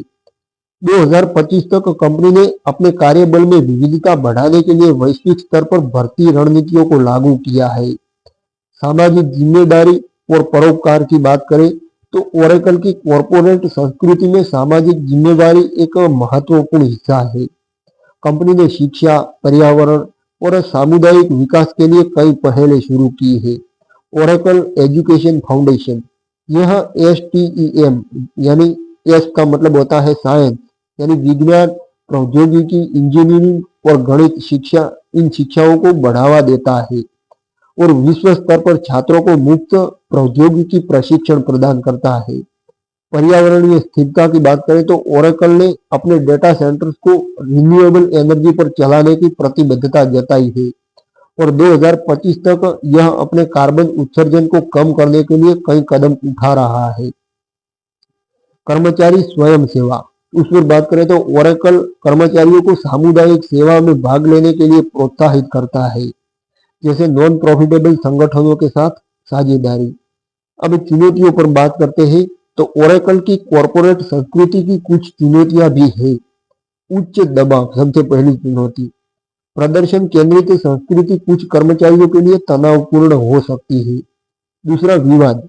कंपनी को कार्यस्थल संस्कृति से संबंधित कुछ आलोचनाएं मिली है, जैसे कि लिंग आधारित मुआवजे में असमानता के आरोप। तीसरा, अनुकूलन। बदलते कार्य वातावरण जैसे रिमोट वर्क को अपनाने में ओरेकल को कुछ समय लगा। दीर्घकालिक प्रभाव पर बात करें तो ओरेकल की कॉरपोरेट संस्कृति ने कंपनी को तेजी से इनोवेशन करने और प्रतिस्पर्धी बने रहने में मदद की है। इसकी प्रतिस्पर्धी प्रकृति और तकनीकी उत्कृष्टता ने इसे $50 बिलियन से अधिक की रेवेन्यू वाली कंपनी बनाया। साथ ही सामाजिक जिम्मेदारी और कर्मचारी विकास पर ध्यान ने इसके ब्रांड को मजबूत किया है। निष्कर्ष पर आते हैं अब तो ओरेकल की कॉरपोरेट संस्कृति इसकी सफलता का एक महत्वपूर्ण हिस्सा है। यह प्रतिस्पर्धा, इनोवेशन और सामाजिक जिम्मेदारी का मिश्रण है, जो कर्मचारियों और ग्राहकों को प्रेरित करता है। यह अध्याय संस्कृति के विभिन्न पहलुओं और इसके प्रभाव को उजागर करता है। अगले अध्याय में हम ओरेकल की चुनौतियों और विवादों पर चर्चा करेंगे। तो अध्याय 11, चुनौतियां और विवाद। ओरेकल की यात्रा में चुनौतियां, इस मुद्दे पर बात करें तो ओरेकल कॉरपोरेशन ने अपने लगभग 5 दशकों के इतिहास में अभूतपूर्व सफलता हासिल की है, लेकिन इसकी यात्रा बिना चुनौतियों और विवादों के नहीं रही। कंपनी ने वित्तीय संकट, कानूनी मुकदमों और कॉरपोरेट रणनीतियों से संबंधित आलोचनाओं का सामना किया है। यह अध्याय ओरेकल की प्रमुख चुनौतियों और विवादों पर प्रकाश डालता है, जो इसके विकास के साथ साथ सामने आए। 1990 का वित्तीय संकट। सबसे पहले तो 1990 में ओरेकल एक गंभीर वित्तीय संकट में फंस गई, जो कंपनी के लिए लगभग विनाशकारी साबित हुआ। आक्रामक बिक्री रणनीतियों और भविष्य के रेवेन्यू को जल्दी बुक करने की प्रथा के कारण कंपनी ने लेखांकन अनियमितताओं का सामना किया। इसने $12.4 मिलियन का घाटा दर्ज किया और इसके शेयर की प्राइस 80% तक गिर गई। यह संकट कंपनी के लिए एक महत्वपूर्ण सबक था। लैरी एलिसन ने त्वरित कार्यवाही की, जिसमें कर्मचारियों की छंटनी, प्रबंधन में बदलाव और वित्तीय प्रथाओं में सुधार शामिल थे। इस अनुभव ने ओरेकल को अधिक अनुशासित, यानी ज्यादा डिसिप्लिन और पारदर्शी वित्तीय प्रबंधन अपनाने के लिए प्रेरित किया। अधिग्रहण से संबंधित विवाद पर बात करें तो ओरेकल की आक्रामक अधिग्रहण रणनीति ने कई विवादों को जन्म दिया। 2005 में पीपलसॉफ्ट का $10.3 बिलियन में अधिग्रहण एक शत्रुतापूर्ण अधिग्रहण माना गया, क्योंकि पीपलसॉफ्ट शुरू में इसके खिलाफ थी। इस प्रक्रिया ने नियामक यानी रेगुलेटरी इन्वेस्टिगेशन और कानूनी चुनौतियों को आकर्षित किया, जिसमें यह सवाल उठा कि क्या अधिग्रहण से बाजार में प्रतिस्पर्धा कम होगी। अंततः अधिग्रहण को मंजूरी मिली, लेकिन इसने ओरेकल की कॉर्पोरेट रणनीति पर सवाल उठाए। इसी तरह 2010 में सन माइक्रोसिस्टम्स के $7.4 बिलियन के अधिग्रहण ने भी विवाद पैदा किया। यूरोपियन यूनियन ने MySQL डेटाबेस के ओपन सोर्स स्टेटस को लेकर चिंता जताई, क्योंकि यह सन माइक्रोसिस्टम्स के अधिग्रहण का हिस्सा था। ओरेकल को MySQL को ओपन सोर्स बनाए रखने की प्रतिबद्धता जतानी पड़ी, जिसने नियामक यानी रेगुलेटरी मंजूरी सुनिश्चित की। अब जावा से संबंधित मुकदमा की बात करें तो 2010 में सन माइक्रोसिस्टम्स के अधिग्रहण के बाद ओरेकल ने जावा प्रोग्रामिंग भाषा का स्वामित्व प्राप्त किया। 2010 में ओरेकल ने गूगल के खिलाफ एक हाई प्रोफाइल मुकदमा दायर किया, जिसमें दावा किया गया कि गूगल ने अपने एंड्रॉइड ऑपरेटिंग सिस्टम में जावा एपीआई का अनधिकृत उपयोग किया। यह मुकदमा एक दशक तक चला, जिसमें ओरेकल ने $9 मिलियन से अधिक के हर्जाने की मांग की। 2021 में अमेरिकी सुप्रीम कोर्ट ने गूगल के पक्ष में फैसला सुनाया, जिसमें कहा गया कि गूगल का उपयोग उचित उपयोग फेयर यूज उसके अंतर्गत था। इस हार ने ओरेकल की प्रतिष्ठा पर कुछ प्रभाव डाला, लेकिन कंपनी ने जावा के विकास को जारी रखा। ब्राइबरी और भ्रष्टाचार के आरोप। तो 2022 में ओरेकल पर विदेशी भ्रष्टाचार प्रथाओं अधिनियम के उल्लंघन का आरोप लगा। अमेरिकी securities and exchange commission SEC, जिसने दावा किया कि ओरेकल ने भारत, टर्की और संयुक्त अरब अमीरात में अधिकारियों को रिश्वत दी थी। कंपनी ने $23 मिलियन का जुर्माना भरकर इस मामले को सुलझाया। इस घटना ने ओरेकल की कॉर्पोरेट गवर्नेंस और नैतिक प्रथाओं पर सवाल उठाए। अब निगरानी और डेटा गोपनीयता विवाद की बात करें तो 2022 में ओरेकल पर आरोप लगा कि उसने अपने विज्ञापन व्यवसाय के माध्यम से उपयोगकर्ताओं के डेटा की अनधिकृत निगरानी की। एक मुकदमे में दावा किया गया कि ओरेकल ने बिना सहमति के उपयोगकर्ता डेटा एकत्र किया, जो गोपनीयता नियमों का उल्लंघन था। इस विवाद ने डेटा गोपनीयता के प्रति बढ़ती चिंताओं को उजागर किया और ओरेकल को अपनी डेटा प्रथाओं को और पारदर्शी बनाने के लिए मजबूर किया। अब कार्यस्थल संस्कृति से संबंधित आलोचना उस पर बात करते हैं। तो ओरेकल की उच्च प्रदर्शन और प्रतिस्पर्धी कॉर्पोरेट संस्कृति ने भी आलोचनाएं आकर्षित की है। कुछ पूर्व कर्मचारियों ने तनावपूर्ण कार्य वातावरण और कार्य जीवन संतुलन की कमी की शिकायत की है। इसके अलावा कंपनी पर लिंग आधारित मुआवजे में असमानता के आरोप लगे हैं, जिसके लिए कई मुकदमे दायर किए गए। ओरेकल ने इन मुद्दों को हल करने के लिए कदम उठाए हैं, जैसे विविधता और समावेश कार्यक्रम, लेकिन ये विवाद इसकी प्रतिष्ठा पर प्रभाव डालते हैं। प्रतिस्पर्धी चुनौतियों पर बात करें तो क्लाउड कंप्यूटिंग युग में ओरेकल को Amazon web services, Microsoft azure और गूगल क्लाउड जैसे प्रतिस्पर्धियों से कड़ी चुनौती मिली। कंपनी का देर देर से क्लाउड बाजार में प्रवेश करना एक रणनीतिक गलती माना गया, जिसे लैरी एलिसन ने बाद में स्वीकार किया। हालांकि ओरेकल क्लाउड इंफ्रास्ट्रक्चर और साझेदारियों के माध्यम से इस कमी को दूर किया। अब निष्कर्ष पर आते हैं, तो ओरेकल की चुनौतियां और विवाद इसकी जटिल और आक्रामक विकास यात्रा का हिस्सा है। वित्तीय संकट, कानूनी मुकदमों और नैतिक मुद्दों ने कंपनी को बार बार परखा, लेकिन इसने इसके इस, लेकिन इसने इनसे सबक लिया। कंपनी ने इनसे सबक लिया और अपनी रणनीतियों को बेहतर बनाया। यह अध्याय ओरेकल की कमजोरियों और इसने इनसे निपटने की उसकी क्षमता को दर्शाता है। अगले अध्याय में हम ओरेकल की वित्तीय सफलता और इसके बिजनेस मॉडल की पड़ताल करेंगे। अध्याय 13, नवाचार की रणनीतियां। तो नवाचार, ओरेकल की रीढ़, उस मुद्दे पर बात करते हैं। तो ओरेकल कॉरपोरेशन की सफलता का एक प्रमुख आधार इसकी निरंतर नवाचार की रणनीति रही है। कंपनी ने डेटाबेस टेक्नोलॉजी से लेकर क्लाउड कंप्यूटिंग और आर्टिफिशियल इंटेलिजेंस तक तकनीकी प्रगति में अग्रणी भूमिका निभाई है। यह अध्याय ओरेकल की नवाचार रणनीतियों, अनुसंधान और विकास में निवेश और उभरती टेक्नोलॉजी में इसके योगदान पर प्रकाश डाला गया है। 2025 तक ओरेकल का नवाचार केंद्रित दृष्टिकोण इसे AWS यानी Amazon web services, Microsoft azure और गूगल क्लाउड जैसे प्रतिस्पर्धियों के साथ मुकाबला करने में सक्षम बनाता है। अनुसंधान और विकास में निवेश के मुद्दे पर बात करें, तो ओरेकल ने हमेशा अनुसंधान और विकास में भारी निवेश किया है।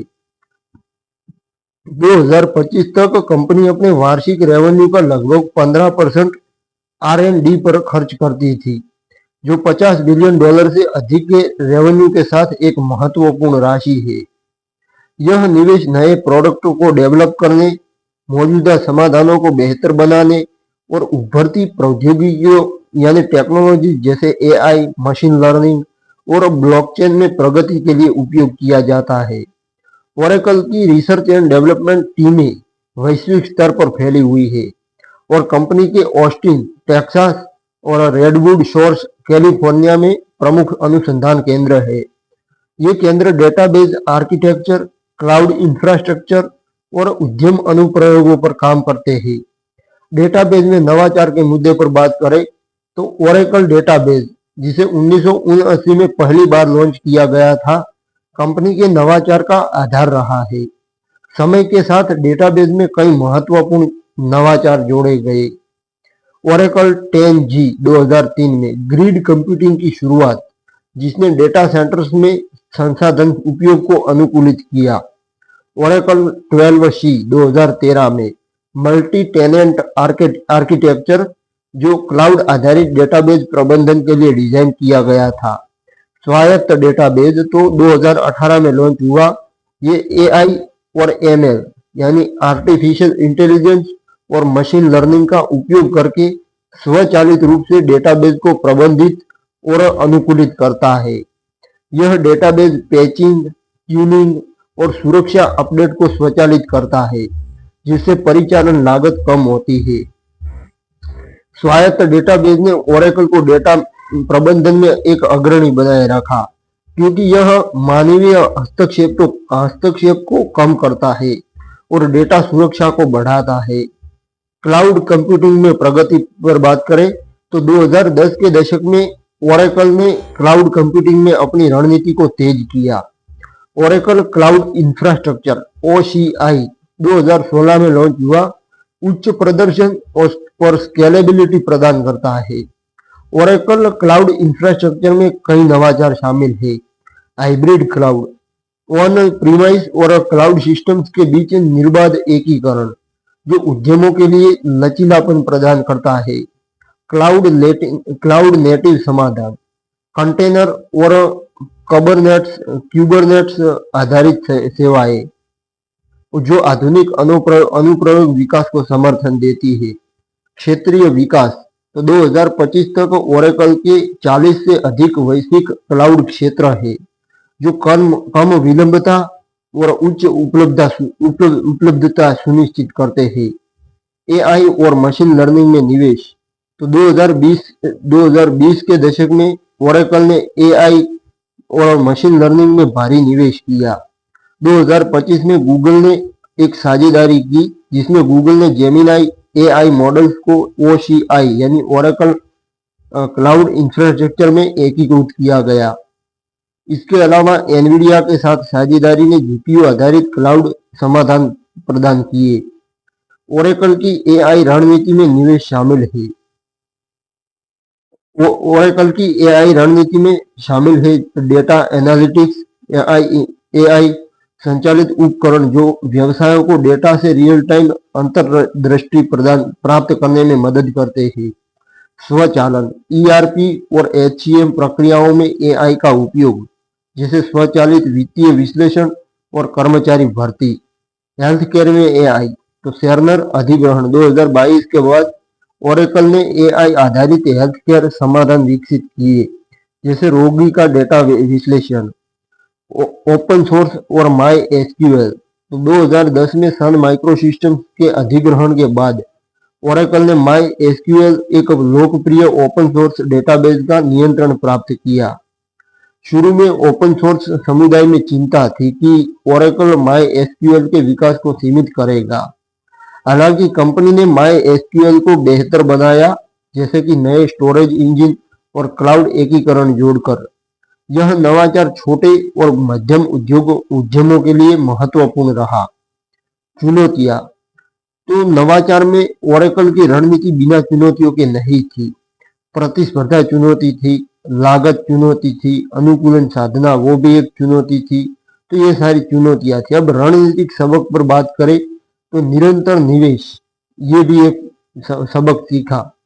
रिसर्च एंड डेवलपमेंट में भारी निवेश ने ओरेकल को तकनीकी नेतृत्व बनाए रखने में मदद की।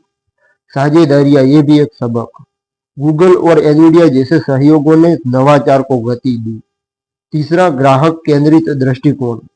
ओरेकल ने उद्यमों की जरूरतों के लिए अनुकूलित समाधान विकसित किए। अब आते हैं कंक्लूजन पर। तो ओरेकल की नवाचार रणनीतियां इसकी दीर्घकालिक सफलता का आधार है। डेटाबेस, क्लाउड और एआई में प्रगति ने कंपनी को प्रौद्योगिकी उद्योग में प्रासंगिक बनाए रखा। यह अध्याय ओरेकल की तकनीकी प्रगति और इसके नवाचार दृष्टिकोण को उजागर करता है। अगले अध्याय में हम ओरेकल की विपणन और बिक्री रणनीतियों पर चर्चा करेंगे।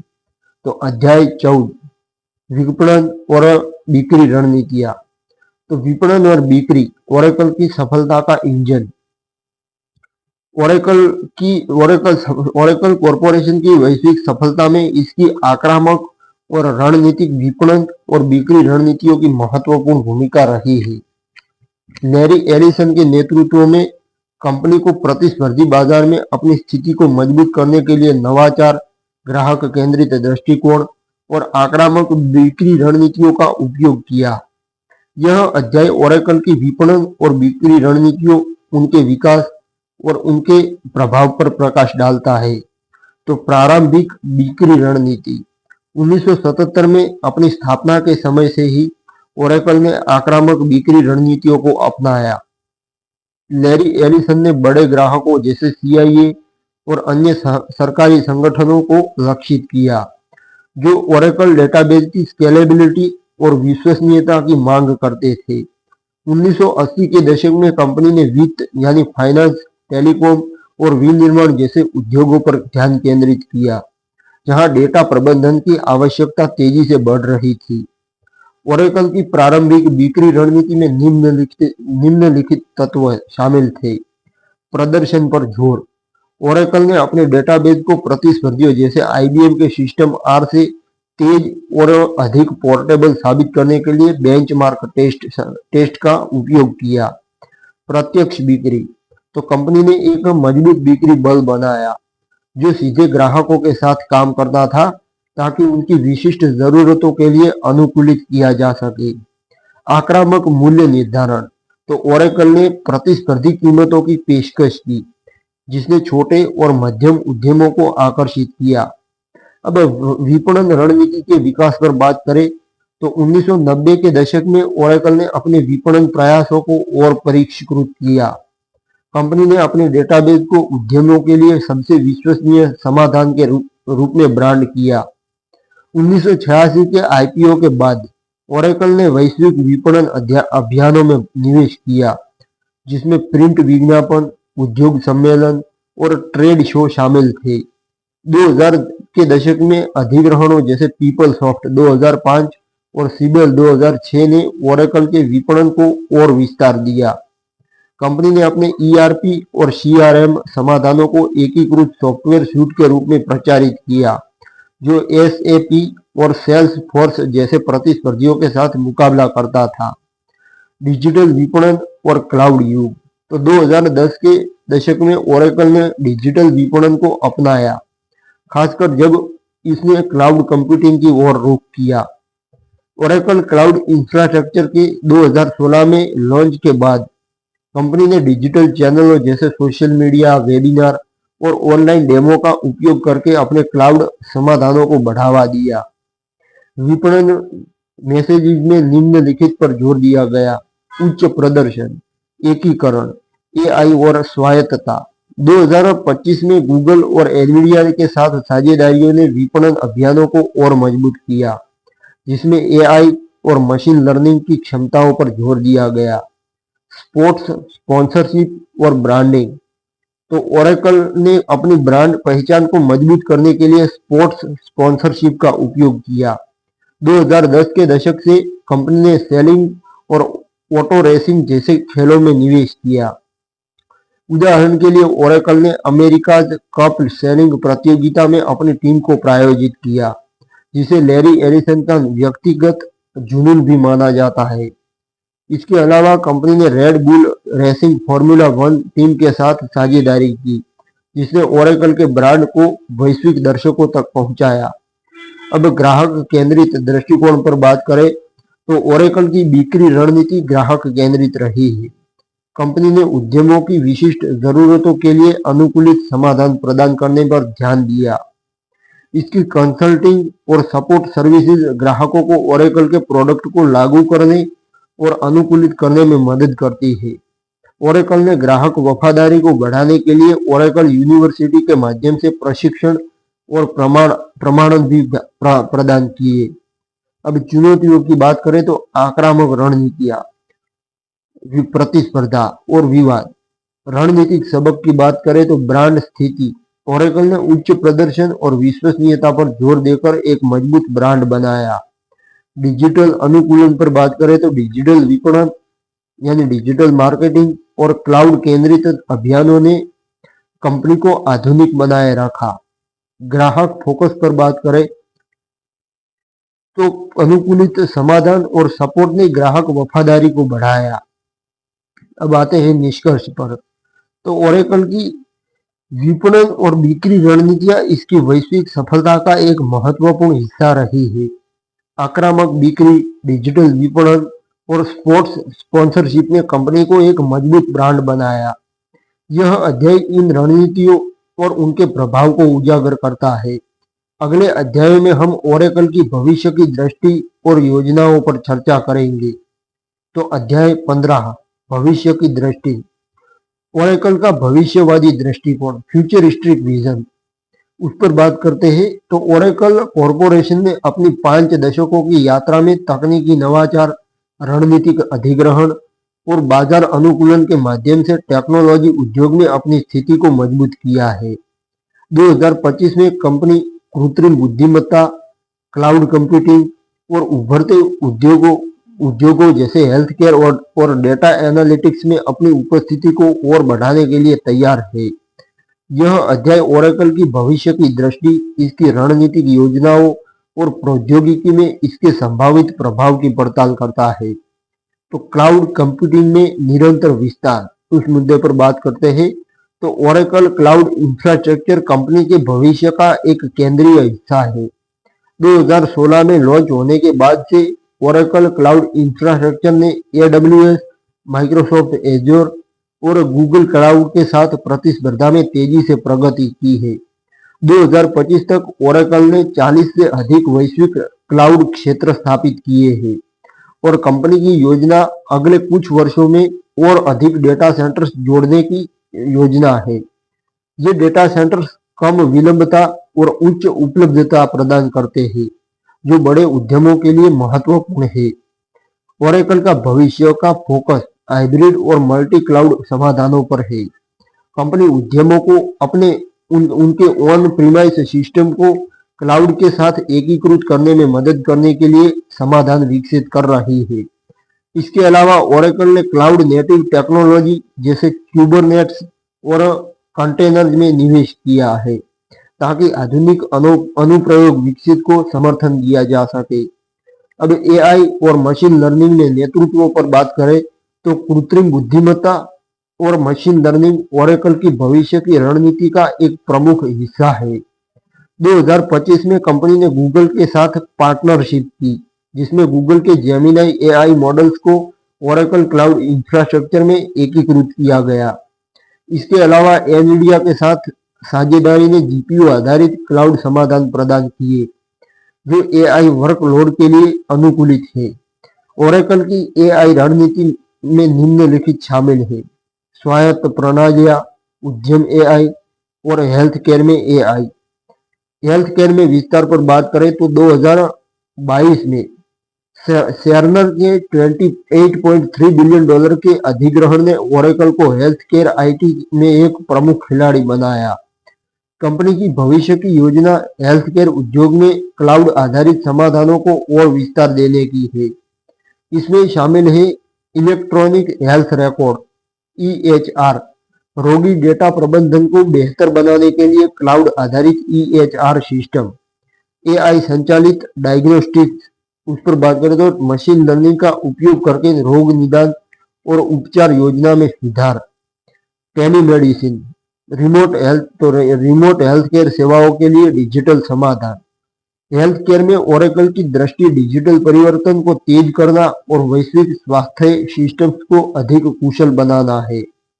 अब पर्यावरणीय स्थिरता पर बात करें तो ओरेकल ने पर्यावरणीय स्थिरता को अपनी भविष्य की रणनीति का हिस्सा बनाया है।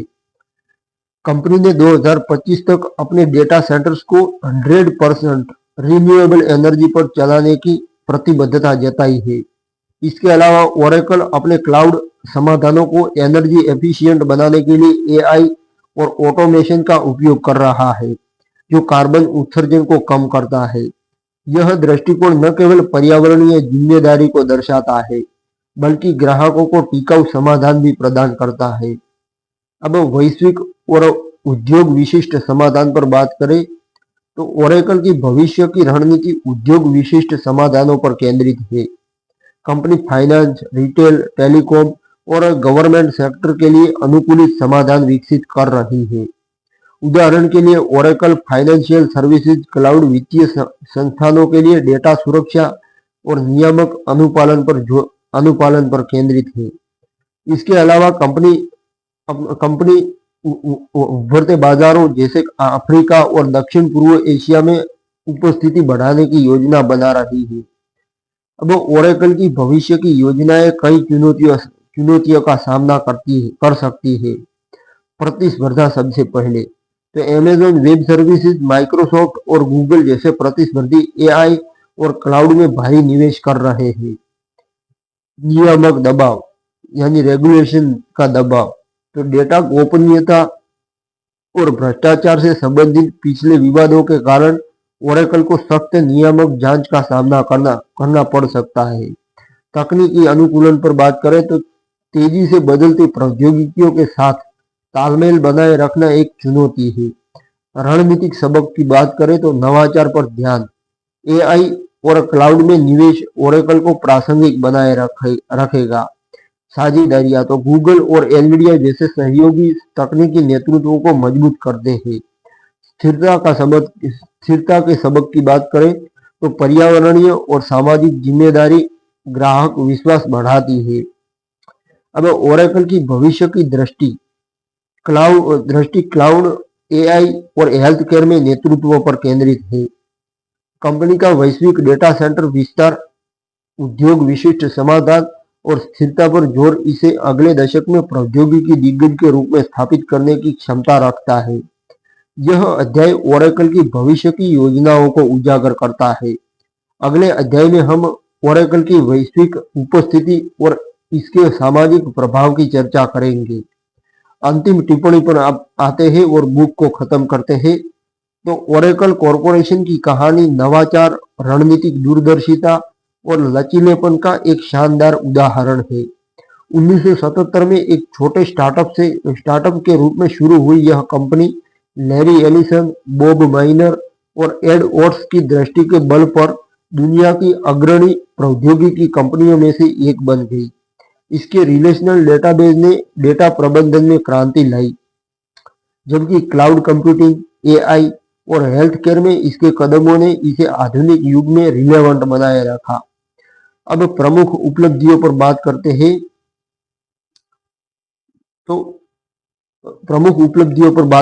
तो डेटाबेस नेतृत्व 1979 में ओरेकल डेटाबेस के लॉन्च ने कंपनी को तकनीकी नवाचार में अग्रणी बनाया।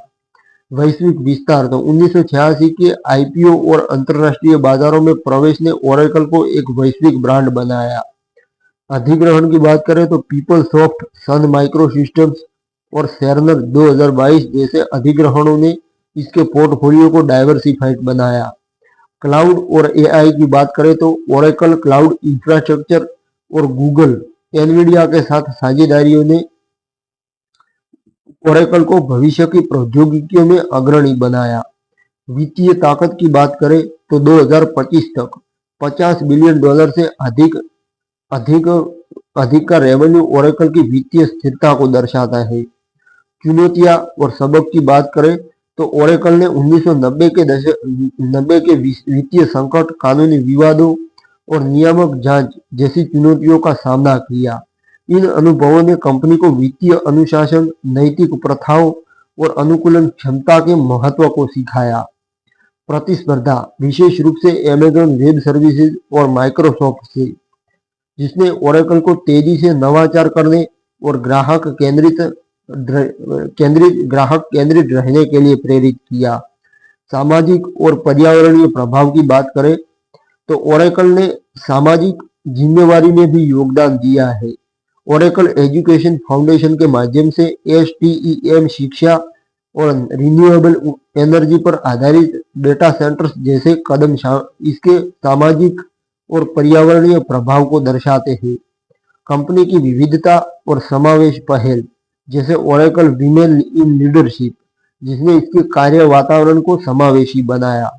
अब भविष्य की संभावनाएं और बाद में एक अंतिम विचार छोड़कर इस बुक को खत्म करते हैं। तो भविष्य की संभावनाएं 2025 में ओरेकल का भविष्य एआई, क्लाउड और हेल्थ केयर में केंद्रित है। गूगल और एनवीडिया के साथ साझेदारियां, डेटा सेंटर विस्तार और सेर्नर के माध्यम से हेल्थ केयर नवाचार कंपनी को अगले दशक में नेतृत्व प्रदान करने की स्थिति में रखते हैं। हालांकि प्रतिस्पर्धा और रेगुलेटरी चुनौतियों का निरंतर सतर्कता की मांग करती है। अब अंतिम विचार, ओरेकल की कहानी दृढ़ता, नवाचार और रणनीतिक जोखिम लेने की कहानी है। लैरी एलिसन की दूरदर्शिता और कंपनी की अनुकूलन क्षमता ने इसे प्रौद्योगिकी उद्योग में एक दिग्गज बनाया। जैसे जैसे कंपनी भविष्य की ओर बढ़ रही है, उसका ध्यान ग्राहकों की जरूरतों, तकनीकी प्रगति और सामाजिक जिम्मेवारी पर बना रहेगा। ओरेकल न केवल प्रौद्योगिकी उद्योग को आकार देता है, बल्कि यह दर्शाता है कि कैसे दृष्टि और दृढ़ संकल्प एक छोटे स्टार्टअप को वैश्विक शक्ति में बदल सकते हैं। तो ये थी दोस्तों ओरेकल कॉरपोरेशन पर आई बुक। आशा करता हूँ आपको अच्छी लगी होंगी और दिल की गहराइयों के साथ आपका बहुत बहुत धन्यवाद।